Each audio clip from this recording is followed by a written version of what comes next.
I'm going to show you one of the most exciting games from the Qatar Masters Open, featuring a stunning queen sacrifice, but most importantly, you will learn a lot about the Sicilian Najdorf. I'm going to explain you some very important key ideas in this opening, and also explain some new developments, so you'll learn also about some nice opening sacrifices. Just one request: make sure to subscribe to the channel if you would like to learn more about the Sicilian Najdorf and other great openings. So now it's time to have a look. So it's e4, c5, knight f3, d6, d4, open Sicilian. Very standard, and one of the leading experts in this opening is the guy playing with the black pieces, Giri. It's knight f6, knight c3, a6. This is the starting position of the Najdorf. And well, there are many different ways of playing here for white.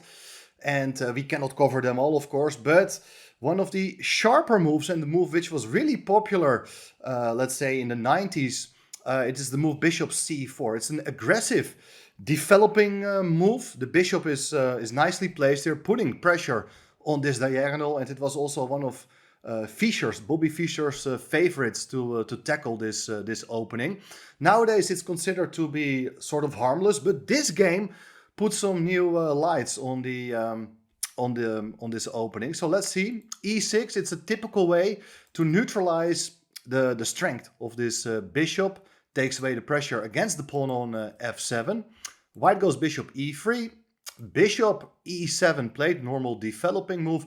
And here white goes bishop b3, already anticipating that black is going to play the move b7, b5, hitting the bishop with tempo. So the bishop is absolutely safe on b3. And now the move b5 played anyway. So this is a typical move in the Najdorf. It's one of the ideas behind black's move a6. Many ideas. Sometimes you want to get the bishop to b7.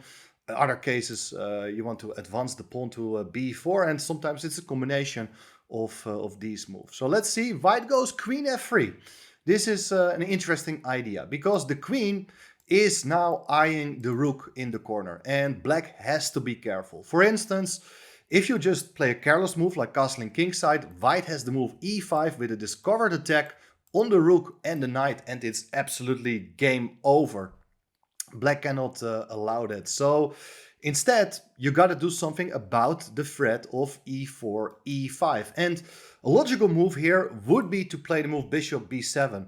Was also not played in the game, but it's very important for your understanding why this move was not played here at all. Because e5 is not possible, but the drawback is that the pawn on e6 is not sufficiently covered. And the typical, very thematical sacrifice in this opening is the bishop sack on e6. So you're sacrificing the bishop.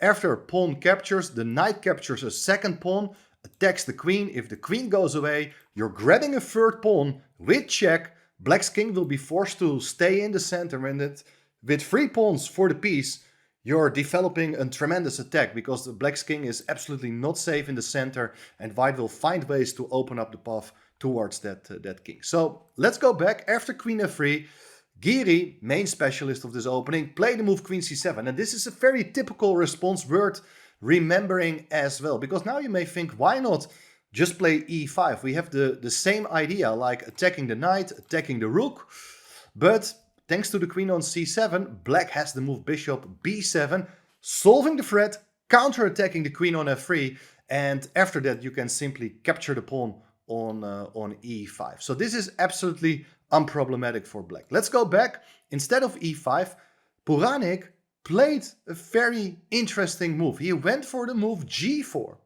So he is intending to bring up the pawn to g5 to kick the knight away and build up an attack on the king side. So black goes for counterattack. Played here the move b4, attacking the knight, and the knight goes back to e2. And here we have a very interesting moment, because up to this point, players were still following some earlier games.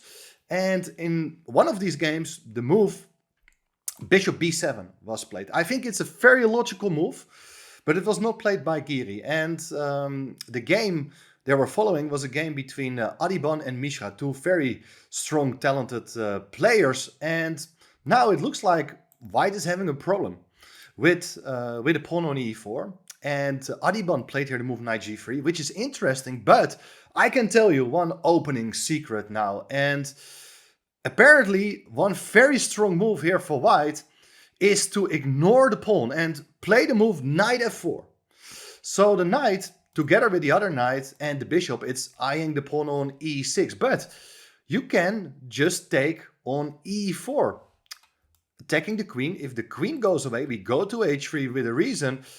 The rook on h1 can be captured, so black is a full rook up.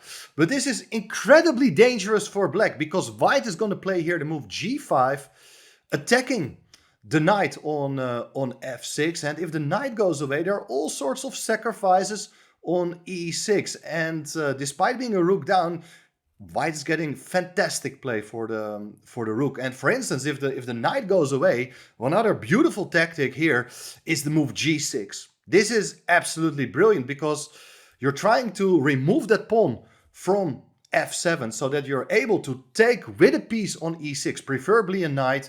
And there will all be all sorts of tactics. And this is just completely crushing. I think this was part of Puranik's home preparation, but I'm not sure about it. Let's go back. I think Anish may have studied the ins and outs of this line. There are different ways of handling White's aggressive ideas, and in the end, Anish played here the move knight fd7. Now, if you're not an expert on the Sicilian Najdorf, you think, what is this bizarre move? Like, there's still a lot of pieces waiting on the queen side to be brought into play, but this move is played with a reason, because you don't want white to get a tempo with the move g4, g5, so black already anticipates the advance of the g-pawn, and the knight is on its way to e5. So, one important idea is that, for instance, if white would sacrifice now on e6, the thematical sacrifice we have already seen before, after f takes e6, knight takes e6, white is getting fantastic play. This should be avoided, but black can counter this sacrifice by ignoring it and play the move knight e5, attacking the queen on f3. After the queen goes away, then you can safely capture the piece on e6, because now the bishop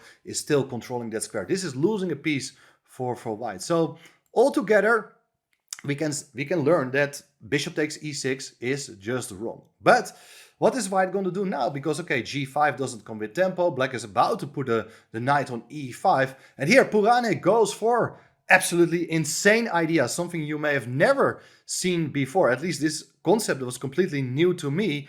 Queen takes f7 check. It's a queen sacrifice, guys, and black doesn't have a choice. You cannot go away and allowing white to capture with a knight on e6. That's checkmate. You have to take the queen. You want to take the queen because it's a full queen. And where's white's compensation? Well, the idea is knight takes e6, setting up a threat against the queen on c7.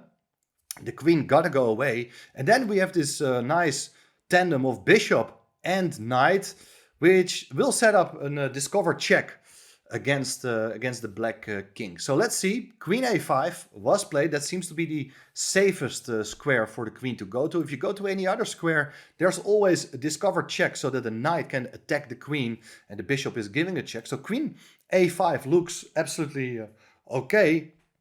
And here knight c7 check played. So the bishop is attacking the king, and the king doesn't have that many squares to go to. And you can go forward or you can go backwards. You cannot go to e8 and g8 because it's covered by both the knight and bishop.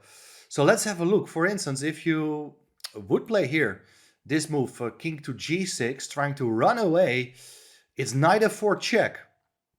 And if you go into the corner, try to be safe, then white continues with this move h4. He's not interested in taking the rook. We are playing for mate. This is looking incredibly dangerous. Now you may think, okay, let's take the knight. But the king is caught in a mating net. We are bringing another piece there, bishop f7, guarding these light squares. The king is stuck. And the point is that after, let's say, a move like knight e5, trying to entangle, attacking the bishop on f7, is knight e6 with check. And the king cannot go anywhere. It cannot go to g6 thanks to the bishop on f7. If you block with the move g5, it's h takes g5 with double check, and it's checkmate. So this is one of the ideas. This was, of course, not played by Anish. This is way too risky. Even a move like king f6, it's not recommendable. It was also not played. It runs into the move g5, and if you go king g6, then the knight comes to f4 with check. If you take on g5, it's rook g1. Look at this king. It's completely caught in a mating net. For instance, if you go king h4, you don't have a good check, but you can play here this move, f3. And the king cannot go anywhere. So on the next move, it's either going to be bishop f2 with checkmate or rook g4 with checkmate, as the knight covers these two remaining squares. So that's a beautiful idea. If the king would go back, well, I just got an extra rook in the attack. There's bishop d4 check.